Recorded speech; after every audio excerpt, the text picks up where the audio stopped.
Assalomu alaykum. Akreta intervyu sahifasi yana efirda. Bugun bizning suhbatdoshimiz O'zbekiston Akkreditatsiya markazi direktori o'rinbosari Bekmirzayev Komiljon Erbo'tayevich. Assalomu alaykum, Komiljon Erbo'tayevich.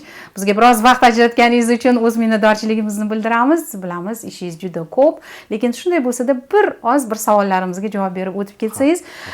Bugun siz bilan sohani rivojlantirish uchun zarur bo'lgan asos, ya'ni qonun hujjatlari haqida gaplashsak. Sohani takomillashtirish uchun so'nggi paytlarda qabul qilingan qonun hujjatlarini ahamiyati, umuman qanday qonun hujjatlari qabul qilindi, ularning dolzarbligi nimada edi? Shu haqida bir qisqacha ma'lumot berib o'tsangiz. Xo'p. Albatta hozirgi kunda O'zbekistonimizda bilasiz, juda katta islohotlar amalga oshirilmoqda. Oxirgi mana 8 yilda ya'ni yangi O'zbekiston barpo etyapmiz. Bunda albatta har bir davlat tashkilotining o'zining o'rni bor.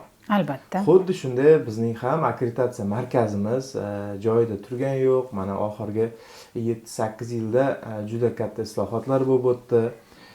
Mana oxirgi 2 yil oldin bizni muvofiqlikni baholash organlarini akkreditatsiya qilish to'g'risidagi qonuni qabul qilindi. Bunda albatta akkreditatsiya markazini va faoliyati bo'yicha qonuniy asos yaratildi. Bundan tashqari mana o'zimizning tartiblar belgilangan. Shu Vazirlar Mahkamasining 349-sonli qarori bilan akkreditatsiya qilish nizomi belgilangan. Va albatta biz to'xtab qolganimiz yo'q.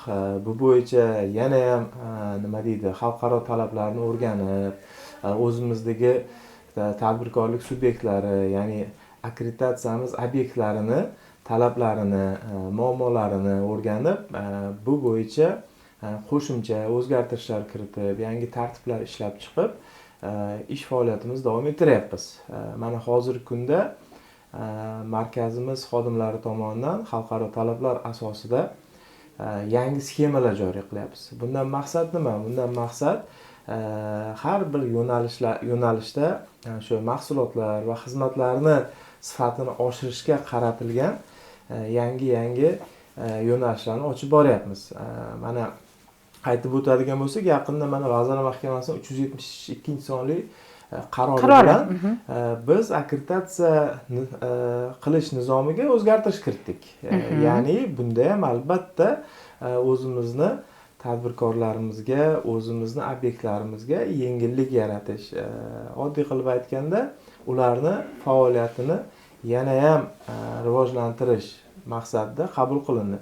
Bundan tashqari mana hozirgi kunda juda katta ish olib borilyapti markazimiz tomonidan. Bu axborot kommunikatsion texnologiyalarni joriy etish. Ya'ni albatta ham davr talabi, ham bunga katta ehtiyoj bor. Albatta, AKT orqali yana ham ishimizni yengillashtirish, yana ham tadbirkorlarga yengillik bo'lish. Mana ariza beradi, arizani elektron dasturlar orqali va vaholanki biz davriy baholash, hujjatlarni qog'oz shaklini kamaytirish, ovoragarchilikni kamaytirish, tezda va joyida onlayn baholash, onlayn davriy baholash ustida ishlayapmiz.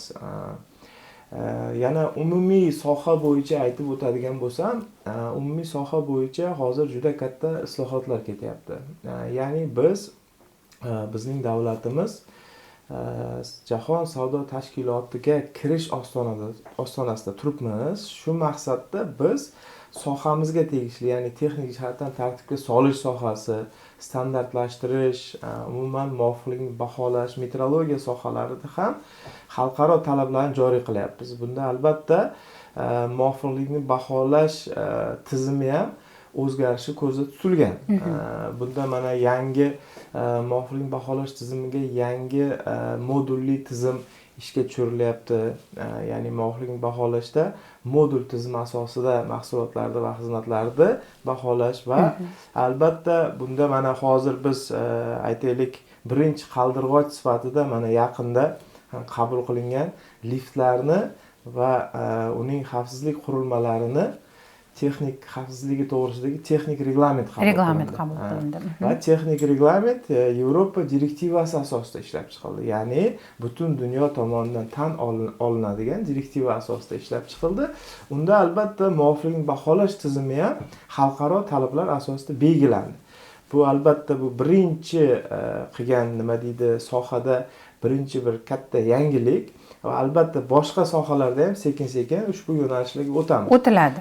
Bunda qanday? Bunda butun aytaylik nafaqat ishlab chiqarish, balki mahsulotni loyihalashdan tortib, uni oxirgi etapda foydalanishgacha bo'lgan jarayon, sifati, uni nazorati va albatta u yerda iqtisodiy operatorlarning o'rni, ularning vazifalari hammasi belgilab berilgan. Hamma kim nima qilishi, nimaga javob berishi, muvofiqlikni baholash idorasi qaysi etapda o'tishi va bundan tashqari mana lift misolida aytadigan bo'lsak, bizda yana yangi bir sxema joriy etilyapti. Bu inspeksion organ degan tushuncha paydo bo'lyapti. Ya'ni lift o'rnatilgandan keyin siz mana xonadoningizda lift mavjud. Lift o'rnatilgandan keyin uni har 12 oyda tekshirib turish kerak.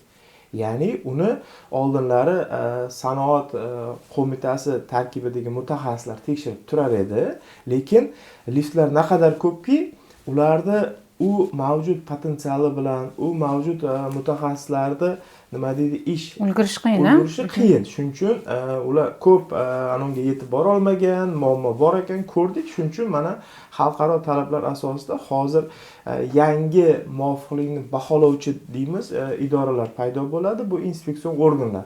Ular ham albatta ISOMEK 17020 asosida akkreditatsiyadan o'tadi. Akkreditatsiyadan o'tib, mutaxassislarni tayyorlab, shu yo'nalishda ishlaydi.